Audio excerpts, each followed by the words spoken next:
Hi guys, welcome to day 2 of Dog Frost Dragon.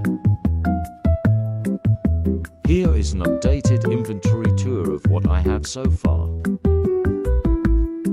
Here is an updated version of my profile too.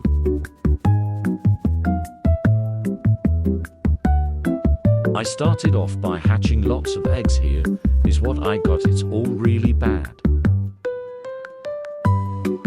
Also guys, I will be posting on that posts tab on my profile, so be sure to check it for updates or anything.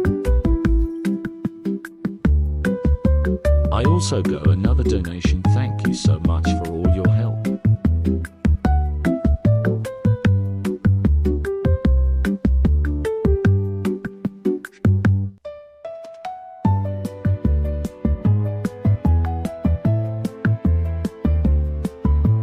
I claimed my advent calendar too.